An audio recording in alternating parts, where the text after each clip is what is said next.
Embarrassing moments. Embarrassing moments. Welcome to the Sage Stage. I'm Chandra. I'm Jane. And we talk about embarrassing moments. And school, like those early school. And we get pretty deep. Yeah. So Deep. join us. Hey, Jane. Hi, Chandra. Hey, guess what? What? We finally figured out how to use a microphone.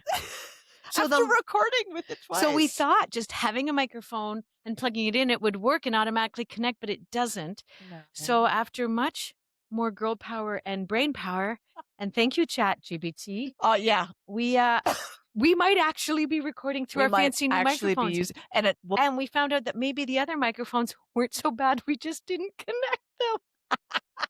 So I love spending money we probably didn't need to spend. But that's okay. This is going to be amazing. And this will launch us into our successful year because we want to bring in guests. Yes. Yes. So now we'll have actually an actual good microphone. Yep. And we're going to have guests coming. Yep.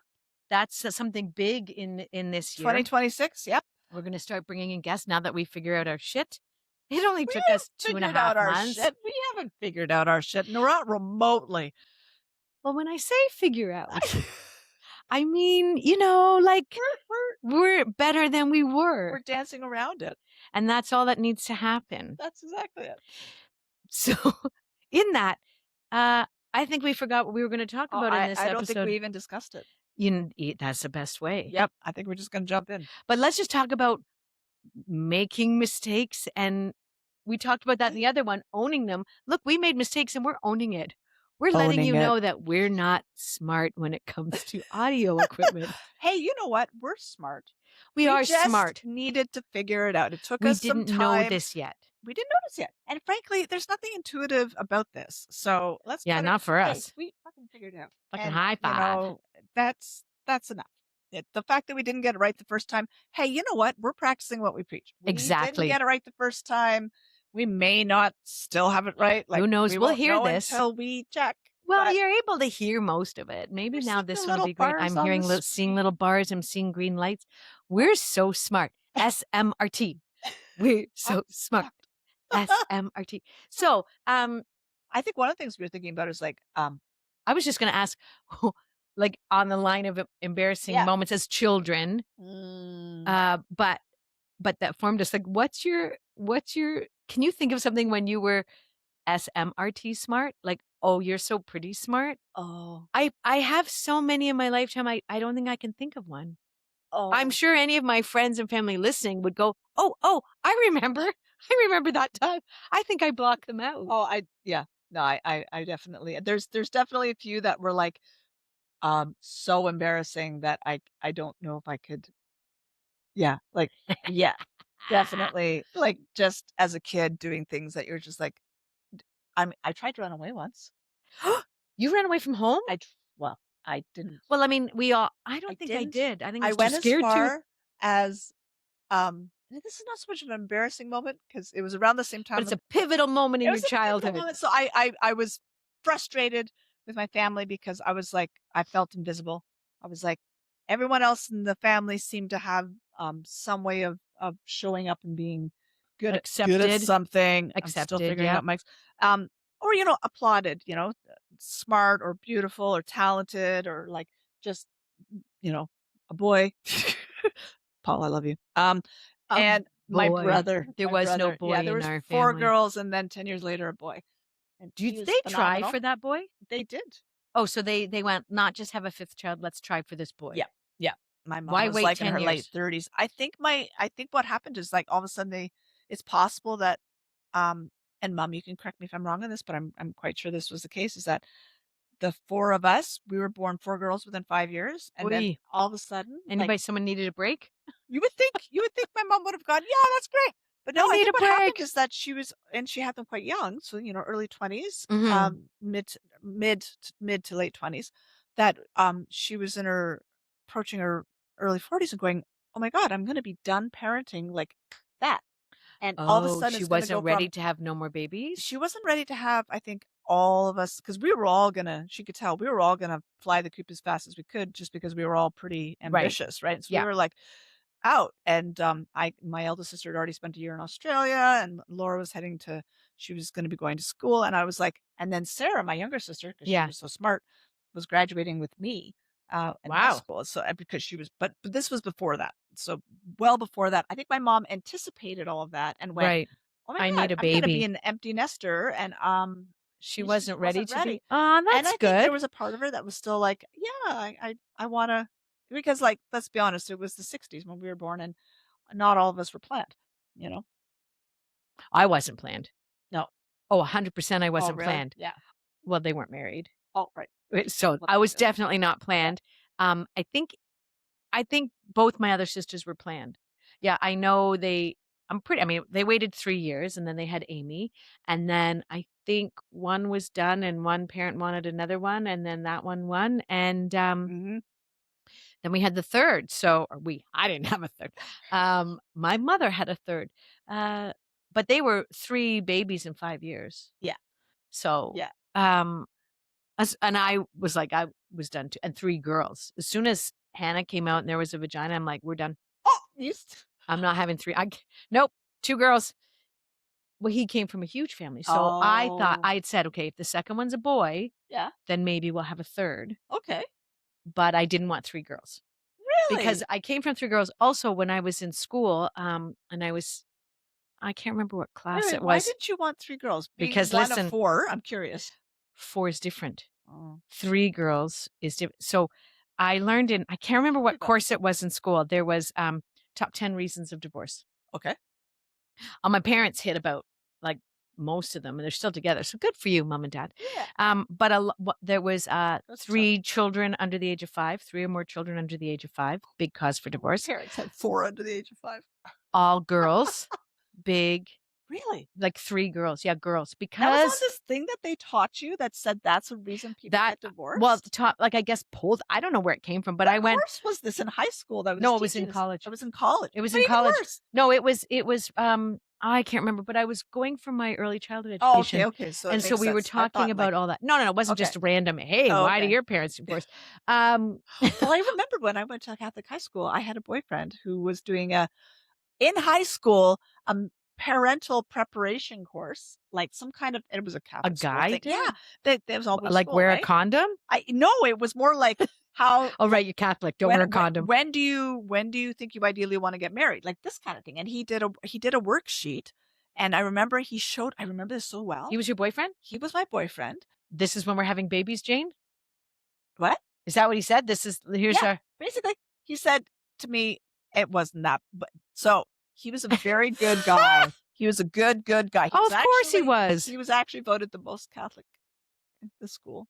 Well, if he actually gave you a parental plan. So basically he showed me this worksheet that he had done in class, which said, and you did this chart with the like dates and numbers and stuff, and then he factored at the end, and it said, you should be getting married at this age.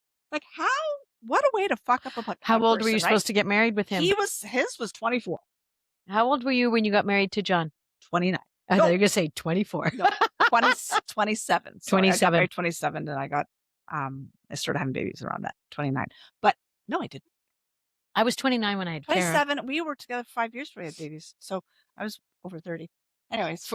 Really? Yeah, we were together almost 5 years before we had babies. Oh, well, that makes sense because Blythe is 21. Hannah is 23. What year is this? 2026. Yeah, so she's turning 24 this January. Oh, okay. Yeah. So anyways, he showed me that sheet, and I remember we'd been dating, and I was already starting to have cold feet. Yeah. And because I was like getting ready to go to university, so he's and I was like, okay, this is gonna have an organic kind of, and then I flipped out. I was like, he's already talking about when he ideally wants to get married, and I'm like, oh God, and so I blew that. Signs this relationship might not be the one. Oh my gosh. And he was a good guy. There was nothing wrong with him. He was a really good guy. So what did I do?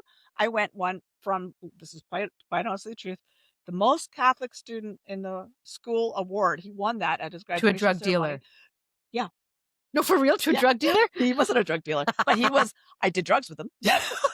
First time I did drugs for school. First time I did anything bad. Wow. I went from the bad, like from the goody good to the bad boy who was getting expelled because at an all boys Catholic school, you had to have your hair shorter than this, and he would take his long hair and braid it up the back into this thing, and they were like, sexy. "It's still long," and they kept threatening to kick him out. And I was like, "Ooh, that's hot." So I went with him, and every single one of my former boyfriend's friends, the good guys, were all like, "What are you doing?" And I was just like, "You're a whore." Yeah, it was bad. They ended up like, it was, they had a fight and all my nerds. And in what grade were you in? I was in grade 12 when this was. Okay, so my grade 12 boyfriend, and then I ended up moving in with him. He when I with your grade 12 boyfriend? Yeah. Wow. Yeah. That's serious. After high school? Yeah. We just moved to Toronto. Yeah, we moved to Toronto, and I was going to I did theater, and he was working, and he was a photographer. Moved in together? Yeah. How were your parents with that? Oh, fine. Didn't I ever tell you that? Yeah, no, my parents. They loved him. No. Well, my parents were hippies. My parents loved him. You had a pastor for a dad. That's so wild. Grandfather. Sorry, but he was still alive too. He didn't give a shit. He didn't. Yeah, so you know who gave a shit? Who? My dad's mother, who apparently. Well, I remember I told her, "Oh, Mom, I'm sorry if you get mad about this, but my mom, and I love my grandma, and she was always quirky and just the quirkiest, but." I said, "Hey, Grandma, this Christmas I'll be moving out, and I'm moving in with Dan. You can send me a Christmas card there." I was so excited. And she said, "Oh, I was hoping," she was like, "Oh, I was hoping you wouldn't be a whore like your mother." Which I went, "Oh, my poor mother, all these years having to deal with that." But my grandma came from an age, because my parents had to get married. I know. She was crazy. I loved her so much. So not only did she insult me and my mom in front of the whole, like, it was in the living room. We're just like, yeah. Yeah, this is the same grandma who, when my mom told her, when she found out I was wearing a bra. Like, this happened before the movie 16 Candles came out. Okay. She backed me up against a wall and, "Oh, look at your little boobies getting so big." And I was, I reacted strongly. And then, people were like, "Oh, shut that shit down." Yeah. It was hilarious. I mean, I look back, I'm like, fucking 70s, man. I know, right? 70s and 80s. Like, that would Gen never Xers, happen now. Man. We dealt with shit. But then again, if I look at my grandma, she doesn't know. She dealt with shit. And like, in the moment, the traumatizing moment, but I look as an adult and go, she didn't know that was wrong. My grandmother loved me. She's like, "Oh, look at you growing up." And I'm like, "Ah." I know. And I had no boobs then. I really didn't need to wear a bra. I begged my mom, because all the other girls in grade 7 had a bra. I did not get boobies until grade 10. Oh my God. I still. And then I just got, but that's, and it's funny too, because we were talking. I was the last to get a period in all my grade in high school. I'm pretty much sure. Oh, that's a blessing. But you didn't know. Well, I didn't know at the time. I was like, I'm like, "Oh my God, I'm such a loser." Texting my daughter last night that the period failure is actually Satan, because it's fucking evil. Like, the amount of crap women have to deal with, and periods and PMS, and you know what? But going through menopause, I kind of want my period back. Yeah, for the hormones. Yeah, from all the other shit. I'm like, once a month crap versus my whole life crap. Yeah, I take a period back. 100% I would. Oh, and but they hurt. Oh my God, they hurt. They hurt so bad. Yeah, they do. But I honestly went. I wouldn't take it back. I think I would. Oh my God, really? Yeah. Really? I would go back. You remember, like, okay, embarrassing moments. You want to talk about embarrassing moments? Let's talk about embarrassing moments. I was. Do you ever have a bleed through? Oh my God, so many. I never did. Shut the fuck up! No wonder she wants her period back. No wonder. Are you kidding? I ruined not one, but 2 mattresses. Like, I've only ruined one. Okay. But that wasn't, but that actually wasn't period. That was, this is TMI. This is the TMI episode. All right. That was during a sex. Okay. I used to bleed a lot. I never knew why. Wait, but you were having a period when you're having sex? No. You bled out. That's not good. No, it isn't. No. But I discovered I have a very inverted uterus and open cervix. And if I think about it energetically, I was in a relationship. It was near the end. It was just, it didn't hurt. Like, it wasn't like I was being forced or any of the things that you would think a woman would start bleeding from. But I even had it my whole life. There'd be certain times when I would just bleed after sex, and I'd go, I don't understand why. I even had, before kids, they would, they cauterize the outside of a man. This'll make it better, honey. I said, do I need come the next thing, just take some Tylenol, you'll be fine. I had to pull over on the 400. I was in tears and so much pain. I couldn't But drive. wait, the pain from Cauterizing my uterus to try and create scar tissue so I wouldn't bleed for sex. You know, a man thought that would wait, be they good. weren't cauterizing your uterus. No, they were going open my cervix. Sorry, the cervix. Yeah, I was gonna say, 'cause if not they my cauterized your uterus. No, uterus, I you would would. not be Yeah, having babies. yeah. Yeah. Sorry, my cervix. The outside of your cervix. Just doing a little bit. Fucking It fucking didn't hurt at the time. At the moment, it was uncomfortable. The cramping started at halfway. How I was in Newmarket. I'm driving to Alliston. It's about a 45-minute drive. I had to pull over on the 400, breathing, going, oh my God, oh my God, oh my God. Yeah. You must have been in so much pain. I was in so much pain. Before cell phones, before, you know what I mean? Like I didn't have anyone to call. I had to like wait for that wave of pain to pass before I could get myself in the car and drive again. But Oh my God. but so I always did that. So I knew that would happen sometimes. And it wasn't cyclical. It wasn't positions. It wasn't Did you ever girth figure or it out? size. No, I really didn't. And then, but one time it was, afterwards, I'm like, God, that's whoopsie. Oh shit. Yeah. Yeah. No, that's different. So that's different. So I didn't, but not during my period. No, I bled so heavily that there was so many times I just was like, it was just I mean, a this is nightmare. stuff that And the women thing don't is talk this- about. You should talk about. N- It's natural. now they Apparently, have- it's natural to bleed. Some women bleed after sex. Is that normal?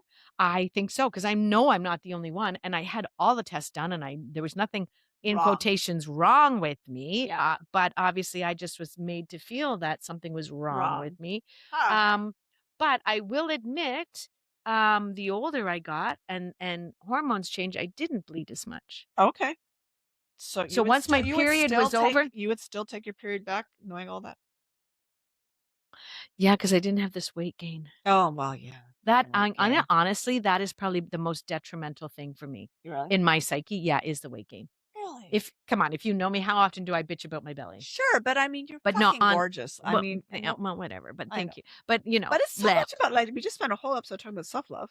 I know, and it And is, that's and the that's thing what that I mean. gets in your way. That is the one for some stupid thing. Obviously, because I was told when I was really little Well, you for were a so many years, dancer. That's why you had. and I that was whole... told I didn't have a dancer's body, so I couldn't be professional. So I didn't do it. And I was always told I had skinny arms and legs with a little orange body. Who the fuck says shit like that? Family, friends, everybody. They think Girl, it's cute, but fuck off. I'm telling you again, 70s and 80s. Yeah. 70s, they don't know what's wrong. Say that now. But back in the 70s and late 70s, early 80s, ballerinas had to have a perfectly proportioned body. I have a short torso, boobs. I mean, now I love it. Now any shape can be a dancer, and I love that. Yeah, I'm so happy. Starting to see that for but sure. That, I was on track of being body shaming more of a dancer. I mean, I loved it all. I was a true triple threat. I believe it. Because I just loved it all. But I always thought it would be dancing, acting, singing. It became acting, singing, dancing. Right. Because I was told I couldn't have a dancer's body, or that I didn't have a dancer's body. What And I wasn't. I was we're skinny. still unpacking all this and shit, that's why I still have like issues. And then I had a boyfriend tell me I was, it only takes one person. Yeah. And I wasn't even, well, you've gained some weight. I don't know if I can be with you. Are you serious? Yeah. I remember sobbing. It was at my aunt's house. Yeah. Yeah. Asshole. Well, and you wonder why. And I think about and I remember even being told by my doctor when I was pregnant with my first, he's like, oh, I can't hear the heartbeat. This was very, very new. Right? Yeah, They didn't do ultrasounds that young or that soon. And he's like, oh, I'm having trouble hearing the heartbeat. And I was freaking out. He goes, oh, it's probably because you have that little bit of fat right there. And I freaked out. And then I went home and my ex said, well, he's not wrong. He thinks he was being funny. And I'm like, all these things, like these are just passing, hey, I'm being funny. Or, I know, hey, but they layer and layer and layer. And then you have to spend years on doing all that shit. Yes. Or just one day you go, fuck that shit. Well, I'm trying to get to the fuck that shit. And I actually was. I was in that fuck that shit. Was I super skinny? No, but I felt good about my body. And I felt I was like, whatever, this is it. And then menopause hit. And I'm like, this body that I finally learned to fucking love is now not being my friend, and I have to work harder or find the different routine. I'm tired, man. Oh, I know. I know. know. It's like at this age and stage, it's like, you want me to do what? But I want to. I want to feel healthy again. It's not, I don't think it's the size. Like, I think if this is my weight and size, I would be okay with it if I felt healthier, and I don't. So I think that's where I'm trying to I got to just so many changes. And I think it becomes overwhelming, right? Oh, yeah. Well, the thing is too, what we were talking earlier is like there's so much mixed messaging. So you have one person you follow that says, Right. um, women in menopause shouldn't be doing cardio and shouldn't be, oh, thank you, and shouldn't be lifting heavy. Yeah, And yeah, then the yeah. woman I listened to on, So all weights, all she weights. was like, all heavy weight, lift heavy. And I'm like, and then another person says, no, just Pilates and, your own I body know. And weight I is think you enough. have And I'm to, just like, I what do the need, I fuck? do know that menopausal women lose muscle. Yes. And you do have to gain muscle, but I don't think you need to pump weights to gain muscle. You can use what the woman I do, you use your own body weight Yeah, to well, this create other the woman, muscle. though, is But definitely I saying you also need know heavy weight. because of my fibro, Yeah. I've tried to do weights. It hurts. I end up hurting so much in my joints Yeah, you that can't do it. I can't work out for 2 or Yeah, 3 days, and then I haven't worked out for 2 or 3 days, and I just don't do it, and becomes a I don't wanna do it. So I have to find something, I think that's my goal, is to try and find something that eases me into a better fitness level that doesn't trigger, fibro, and it's hard for people who don't understand because sometimes, Rich will say, "Well, honey, it's just because 'cause you're starting to work out." I'm like, "No, I'm a dancer." Like, I know my body. I know when my muscles hurt because 'cause I'm out of shape, yeah, and I know when my muscles hurt because I've pushed my body too far. right. And it's such a fine line, and I feel stupid. You feel Do you kn stupid? well, not stupid, but you know what I mean? Like, it's like I hate saying that I have fibro. I feel like it's an excuse to not do things, but there are times when, and I think that's why this body is affecting me because I'm like, "Oh my god, I just found a way to manage my body and love my body and be who I am and not trigger, Yeah. like, feel healthy with," and now I'm like, "Oh my god, now I've gotta cut this out, and I have to work 10 times as much, and I'm still exhausted, my body still hurts constantly, and Yeah. it's I don't know, getting old, I love it. I do love it in some ways because the freedom of "fuck it," Yeah. but in other ways I'm gonna say as a But person, because men do it too, because but we're their not a balls sag, sure, they do, and and but they don't that's probably something they don't that kinda makes a man I mean, out of but they anything, a don't s man's like, "Oh, my balls are sure, saggy." but they don't sit on the outside of his body, like and they don't get seen and judged. I think there's the part that I need for me is, like, I am it sounds stupid, but no, I am not my body. Yeah. My body is not me. Who I am is a soul living inside this meat Yes. suit, and this meat suit's the one I've been gifted to walk around in, and I have to separate my identity I know. from my meat suit, Yeah. and my meat suit is fucking amazing. You're fucking amazing. Your meat suit keeps you alive and does trillions and trillions of intricate things for you Yes. every day, all Yes. day, right? And we hurt our meat suits And I think and that's the when thing, like, we I have to separate the meat suit versus the soul, but I do have to pay attention to I want this meat suit to carry me through for a long years. that's the goal, So right? I think I that's where I wanna be able am. if I have grandkids, I wanna be able to pick them up. And I think I don't that's where wanna I'm be like fighting. I'm fighting with yeah. my meat suit is not cooperating, and then that kinda triggers past, like, Mhm. Past trauma this, about and that. then because sometimes I look in the mirror and I'm like, "Damn, I'm curvy and I love it." Mhm. And then sometimes I put on clothes and go, "Oh, I I know. hate this." I know. There's like right now I'm at that stage where every single thing in my wardrobe, I'm like, hate it, hate it, hate it, hate it. I'm not buying any more clothes, I've decided that. Yeah. I am going to, make the changes because 1, I can't afford a new wardrobe, and 2, I don't I wanna see if I can manage this. Well, the thing is, it's the motivation. So, like, when you were talking about finding a way, I'm like, I think the only way I'm going to get, like, strong is, like, I have to fall in love with the process of getting strong, and I'm thinking, what I think I need to do is, like, put on some loud ass dance music, Oh, I could put dance some forever if ankle there's weights music. on and wrist weights, and just Dancer dance my way into fitness because Oh, that would be good. right? With because it's gentle, and I could if you have a little resistance there, and then you can up the weights as you go, or and then maybe dance around with hand weights, whatever. But not. I could totally see myself though. You know what I would do? I would my hand weights would go Through totally the like TV. through the wall, through the ceiling, Oh like my god. crash through the But you know what? window. Like, it's true, like, the right music comes on, it doesn't matter how much I I'm hurt. gonna move. Like, New Year's Eve, we were in Mexico, and Yeah. we were at this big party, and I was already noticing some, hip pain and stuff, but alcohol might have had a play in it, but I wasn't, like, smashed. but I was drinking and the music was good and I was with friends and I danced my ass off. The next morning, I was like, oh my God, everything hurts. I went down to the pool. We were at the party pool that day. What happened when the good music kicked in? Chandra's up like moving and grooving, and I don't give a shit. Exactly. And I think that's where I have to find my way to exercise. Like even at home, I'll be like, oh my God, honey, my body hurts and I got to really take it easy. And he says, yeah, you should take it easy. And then a good song comes on. I'm up shaking it. He's looking at me and I'm like, I'm sorry, it's music. Exactly. So I think that's our key. That's our key. Yeah. Music that makes you move.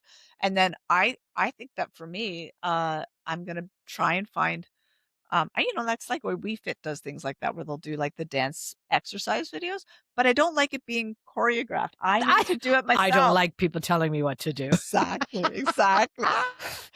We're all like that way. Okay, now go back to the control thing we were talking about in another episode. Don't tell me how to dance.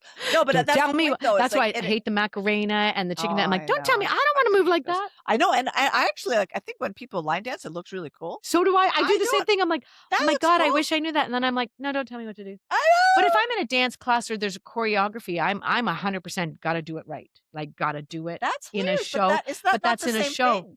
It's in a show. It's in a performance. But isn't when people are line dancing, isn't that kind of a performance? But some people and I'm just happy that they're up and dancing because those are the people who feel safety. Yeah, in form. These are the moves I have to do because they don't feel comfortable just free forming. Yeah, which I think you and I are really good at. Yeah, free dance. Yeah. Ecstatic. And crazy. You know what? I do love I'm learning some dance moves with John, which are great. And I love that. Are you taking dance classes? No, we actually got me this great gift. It's an online dance class, and you do steps by it. Yeah. I think I've seen that on How to Dance with Your Partner. Yeah. I want to do that. It's an online thing. Yeah. Ooh, I should. I should find the name of it. And Rich, don't listen. This could be your Valentine's Day present. It's a great gift, actually. And I should because we've always wanted to take ballroom lessons. It's called Show Her Off. And I have seen that online. Yeah. But we wanted to do that, but it's me, not him. Me going, well, I can't make Tuesday nights at 7, or I can't make Wednesdays because my schedule is so all over the place. We have it in our calendar every week, and I have found an excuse for a reason not to do it. But when we do it, I'm like, I have a fucking shit-eating grin on my face. That's a terrible expression. Why do we grin when we're shit-eating? I know! That's a terrible thing. Ugh! Anyway, shit-eating I have a big grin on my face. I don't know where that comes from. I feel a little pukey. I know! But I have a big grin on my face whenever we do it. And where I still does have shit-eating an internal grin come from? I don't know. It's a terrible term, though. Yeah. But I do love it when we finally do it. I have a lot of internal resistance, though. I know. And I don't know what that resistance is. Because I guess there's part of me that when I'm dancing, and like I said, I just want to go. I free for all. Yeah. But the moves in that are so nuts, okay. Here's very question. Easy. So when you're dancing with a man, a partner, do you start to lead if they're not strong leaders? So because John and I have been taking dance lessons off and on for years, I know well enough that if I try to lead, the whole thing goes to shit. So because he will lead. He's good at, but I mean, it's a much harder job leading. And when you're like, if you're doing salsa or anything like that, because you have to plan, right? While you're dancing, you have to plan the next move. So I get that it's really hard, but yes, I would start to do it. And so I had to start dancing with my eyes closed. So when we were doing salsa or that's a good idea. I actually would have to close my eyes and have my hands on them so I could feel the lead, but otherwise I'd be anticipating. Well, I think I do. I anticipate, but I know I've danced with partners who are very good leaders, like use their hand a little bit. I remember once I was at a theater gala or something, and I was dancing with a friend of mine who's totally gay, and God damn, that man could dance. And we were spinning around on our legs for this. And he said, I think this is the farthest my leg has ever been between a woman's legs. And I said, was it good? He goes, no, I still don't like it. But we were dancing like we just, because he was leading. And you were letting yourself follow. And I felt myself because I went, oh, he knows what he's doing. And I know a lot of men, not that they don't know what they do, but they're like trying, like you said, it's hard. Think about the next move. I was like, whenever we've gone to salsa lessons, by the end of it, or any kind of ballroom, like his brain is fried, and it's understandable because he's not only learning the dance the same I am, he's learning how to figure out 3, 4 or 5 beats ahead while we're in this beat, what the next one would be, and then what that next step lead is, so I know, and making sure I get it on time. I'm like, yeah, I wouldn't want to do that. It's hard work. I think but when it works, it's fantastic. I love it. I love it. I love it. But I totally get why we're not there, because it's work. I mean, it's a letting go of control. Yeah, I know. But I really, what's it called again? The show her off. Show her off. If you're listening, show her off. We're now we're pushing a show, but I'm gonna show her off. Yeah, try it. Yeah, I'm gonna try it. It's funny though. It's Is it expensive? No, I don't know. John got it. For John got Christmas. But here's the thing about it is that initially I got put off because I was like, this is country western. Show her off. Oh yeah, it is. It is. Yeah, but it's not. You can do it to any music. Like it's not. It's just the rhythm. It's just the beat. It's the count. And you can 1, 2, 3, 4. Can be used for any kind of music. Yeah. So I was initially, and he's not. It's definitely not limited to country western, but there's like, it's obviously he's a western kid, the guy, a southern guy, and there's like cowboy boots lined up against the wall, and I'm just like, all right, but you know what? Good for him too. Like he had an I think idea, that's great. and he went out there and he made it happen, and he's got a good, viable little business for himself there. You know what? Yeah, and that, like, wow, that's leading me to dance classes that you've never taken but wanted to take. Oh yeah. What have you? Well, you swing. Like we did a little bit of swing, but swing when it's like when you really know swing. Have you ever seen those? Swing is good. Like those. There's on my feed sometimes it comes across these couples and they're doing improvised swing, improvised like partner dancing. Yes. Oh my! I'm like, that is not improvised. Oh my I think God. It might be. I mean, it is, but I just look at it. They're so good. I think they're good enough that they're fully improvising and going. And I'm just like, but the trust you have to have in someone they don't need. It's not just improvise. They just call 2 numbers. Yeah. They're not like partners. But I mean, they're part of a community, right? right? So they know each other. Yeah. And they. But I'm like, and what I love about I love that that's your first thing. My first thing was either belly dance or pole dance. That's what I was like, I want to try those. I'm like, oh yeah, swing, that'd be fun too. But that's hilarious. That's great. I guess because I've never. I wonder if Rich would probably do it. I've got to say it's pretty detrimental that I just assume that my partner's not going to want to do that because my history is I've never had a partner that wanted to do it, and I'm like, I don't think of partner dancing. Yeah, but I remember he did say he would take ballroom dancing, but I could never fit a class in. Yeah, exactly. Their schedule. Here's the thing. The nice thing about that one show off is that you can do it at home. At home, I love that. And it's very bite-sized chunks, and you build on the one previous to it. And my problem is we just don't get out dance enough to practice it, right? Yeah. So I mean, you can only do. That leads us to we have to practice those. We have to have those dance nights. You need to make dance nights. We have to like book a dance night. Well, that's another thing in 2020. By the way, we're going to book a retreat. We're booking a retreat. We are in the process of booking our first stage. Oh my God, you're not even drunk. I'm not. Our first stage retreat, where a lot of it is going to be about, I think, openness, connection. At this point, we're release and wine. Because it's ours. Exactly.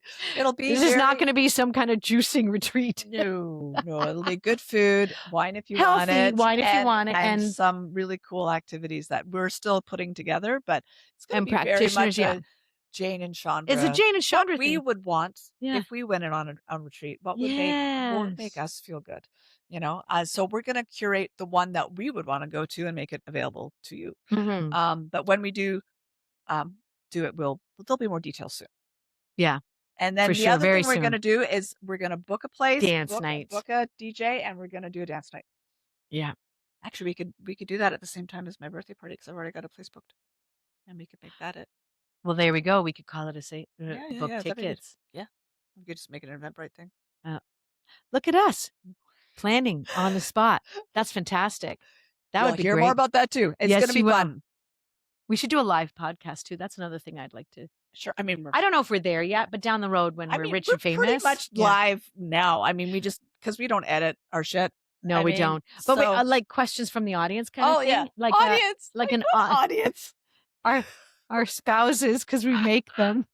Our 8 viewers. Hey, but in 2026, you know what? We're gonna grow, and it's Like gonna be Rich said, uncomfortable, and we're gonna. we should hijack a 39 Steps audience.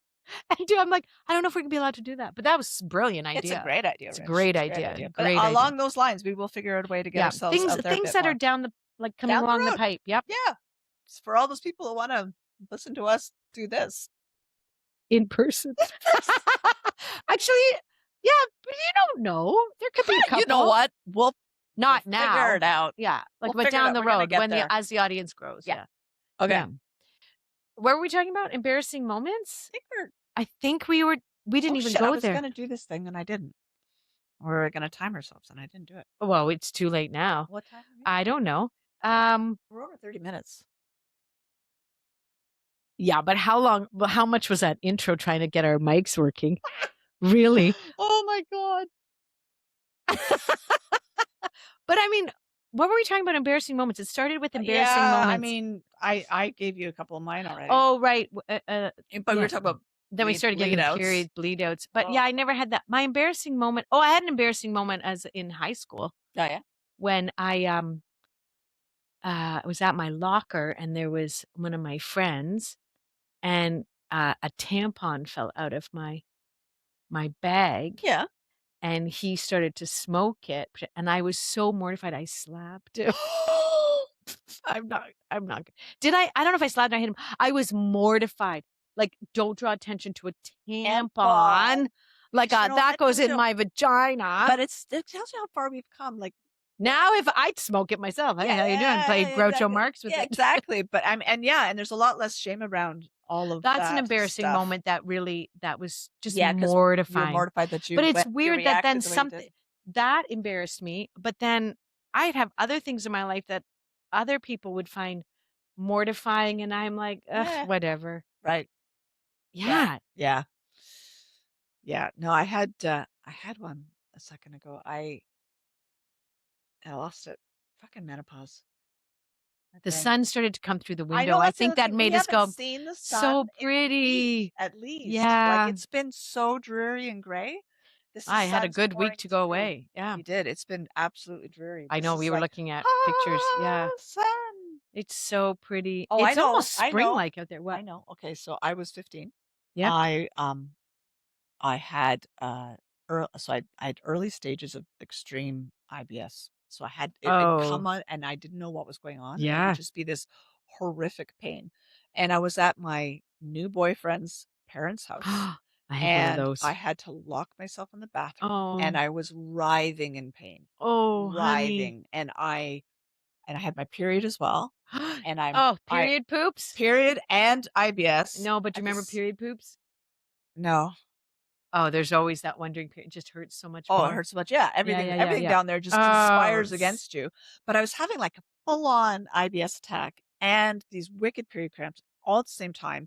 And I'm crying on the floor of the bathroom, trying not to be heard because I'm so embarrassed because I'm at his house. And I'm in the bathroom forever. Yeah. so long. Yeah. And he's knocking on the door going, you okay? You okay? And I'm just like, I can't talk right now. And he can hear me whimpering in there. Oh my God. And he's just like, is there anything I can do? I'm like, no. And I eventually I was in there, I think so long that they called my parents. Yeah. Oh. And they were like, we think Jane needs help. Yeah. And I think my parents came and had to pick me up. And I think I was in the bathroom for over an hour by the point they called. And then I was just like, and I was just so mortified and so full of shame. I remember like finally being like able to stand up and walk out of the bathroom, and I just made a beeline for the front door. I was just and you never saw him again? No, of course I did. I dated him for a while.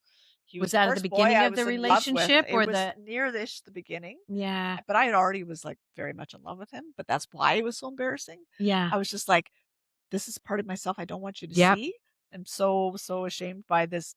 It's like any new relationship, you don't want to burp, fart, poop in front of them. You're like, I just pee. That's all. I'm a girl. I just pee. Yeah. I don't make any kind of yucky smells or noises. Yeah, exactly. And I was like, and it was the worst, right? Because I'm just in there and and I was just, so yeah, that was mortifying. And of course, then my parents are like, when they come, they're just like, they know I've been dealing with this stuff, but they didn't, it was still early stages in the being extreme. Um, and so they were kind of like, "What's going on?" And I'm just like, "I don't want to talk about Oh, it. I don't want to talk about it. I don't want to talk about it. I don't want to." You know? why do so many embarrassing moments happen around bodily functions, which are completely fucking natural, I know. right? Like, I mean, we all have those moments of Can't control that like stuff. throwing up. I remember in grade 1, I threw up. I asked to go to the bathroom and the teacher said no. So I was a good girl and I sat back down, threw up all over the outfit. My mother Serves her right, said, that my, teacher. my mother said, you can't wear that outfit to school. I'm like, I want to. I will be very careful. I won't get it dirty. And you threw up on It it? had pom-poms. Ah, I loved it.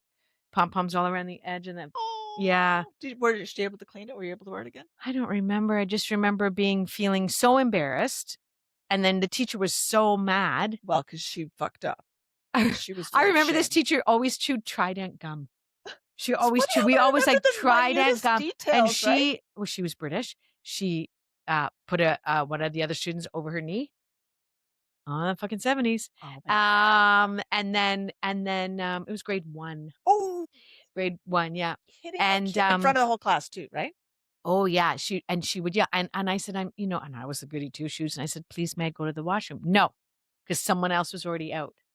So I went, okay. So I sat there and then sat and sat and sat and until I could sit no more. And then he threw. Yeah, that's probably why I probably never thrown up again. I have, but I will do anything to not throw up Of and make it come out the other course. way. Oh my I gosh. hate throwing up so much. Oh my And gosh. I never thought of that. I'm like, maybe that's the reason. I know. Probably. Especially if in that moment when, because it feels so bad to throw up. It's such a terrible, terrible feeling. To not be met with compassion and kindness, but instead She was mad. anger. Oh, she was so mad. That's awful. That's And if I awful. look at it, she was probably mad at her. She was like, She's mad at "Shit, herself. yeah, but She's take it out. ashamed, Yeah, but she take took it it out out on on you. the child." Oh my God. Because back then we were just kids. Kids are nobody, second class Oh, citizens, I right? know. I know. It was pretty rough. Not all teachers. I had some amazing teachers too in Well, that's elementary good. school. Amazing teachers. And I remember loving this teacher, and I was upset that I made her mad. Oh, that was your people pleasing coming out early. Well, I mean, and I'm grade 1, 6 years 6 years old. old. Like, how do I? Of Yeah. course, you're like, oh, I made the grown up mad, and you want all grown ups to like you. I know but you like I have like the grade school teachers that really did something traumatic that really sticks with you when you're little. So You much. know, I had grade 2 teacher, and I remember I was super enthusiastic as a kid around like when I was excited about something, and I still go like this. I like when I'm excited about something, I get really into it. Mm-hmm. Anyways, and I think so we were all sitting in front of her, and I was right in front of her. Her feet were right in front of me, and I was I like, was that right there. person too. Oh my gosh, I was just like, all right in there. And the principal came in, and she was talking to the principal over top my head, and I turned to say something to someone beside me about something we had just been talking about. I was super excited, and she, without breaking like eye contact with the principal, she kept talking to the principal. She leaned her foot forward and she stepped on my fingers to shut me up. Oh my gosh. Yeah. Yeah. And I Shit remember that just going, happens. Oh my God. And you don't say anything. You don't go home. no, You because just I'm bad. mortified. I'm so bad. I'm so bad that she had to step on my fingers. Right? I'm feeling exactly like how I would feel. so ashamed and mortified. And I look back Mm. and I go, you fucking bitch. Like stepping on a kid's Right? fingers. Like, back off. Oh my God. Yeah, but then you wonder like where you build up all this scar tissue from. I had a grade 5 teacher who, If you when she think got about that. mad, she took her yardstick. Yeah. She'd walk around with her yardstick like a weapon, and she'd be like wielding it. And then when she slammed it on people's tables really hard, so it was like smack. And of course, because if you were talking or whatever, smack. And then we'd all go, and then she hit was it my desk? Or no, I think it was Ted Nichols' desk. He was so great. He was so funny. He made me laugh all the time. But he was a class clown. He talked a lot. And he drove Couldn't her nuts. handle him. Yep. She fucking wailed on his Oh desk. my And God. it broke. Oh my God. It fucking splintered and flew off into directions of the classroom. And I'm just like, wow, you're really lucky someone didn't lose an eye. You know? Yeah. When you like, this is just bringing up so many of those weird elementary but you remember schools. it, right? Yes. It had an emotional impact, right? Yeah. At the time, I mean, I was remember just like terrified. I couldn't write. I mean, my writing was too tiny or it was too big. So I have the worst handwriting now. It's like I don't even know how to write. I think a lot of it is fibro because I have a bad shape or something. So I now look like I'm illiterate. My handwriting is illegible. Good thing It no one used to be cares. really tidy. Yeah, it used to be really, really nice handwriting. You should know how to But that handwrite. kind of stuff, and at least I still know how to handwrite. Yeah. But yeah, like all these things just. I hope my children weren't as scarred as I hope. They I were. guess They were different every kid there's kinds, and like we all we can do is go, I hope it wasn't that. I wasn't physical abuse. It wasn't like right. public shaming. But I'm sure, and I said this to my kids, I'm sure I fucked up in some way. I love you to Oh yeah, I know I infinity and wasn't beyond. perfect. Yeah. Doesn't mean I don't fuck up. And Yeah. here's a good number of a therapist when I do. Yeah. And right. yeah. So, I mean, I own the fact that I'm human. And I think that actually gives them the permission to fuck up too. Because, if you hide all your fuck ups from your parents as well, it's like, how do you unpack those? How do you learn from them? So I think it's actually a gift to your kids to say, hey, I'm not perfect. I'm not even a perfect parent. And I'm doing my very best. And all I can do is love you and love you, love you. And when something doesn't work or doesn't right, because we're different people. Yep. And my love language may not match your love language. And whatever you may not get from me what you need, the best thing you can do is just tell me, and I will do my very best to hear you. And that's all we can do. And I think that's the difference between then and now. Yeah, I would, because I mean, not my parents. Well, my parents maybe, but like in society, like I don't think anyone talked about how they felt then and what was bugging them and stuff. They just all swallowed it and took it out on everybody else. Exactly. And playground bullying was just par for the course. Yeah. Well, yeah. We got heavy. We got heavy today. So yeah. So that's okay. You know what? If you stayed to the end, bonus points. Yeah, if you've stayed right to the very end, that's impressive. We're excited. Yeah, exactly. We'll invite you to our dance party. We're gonna have a dance party there. We're gonna end on a high note. Dance party.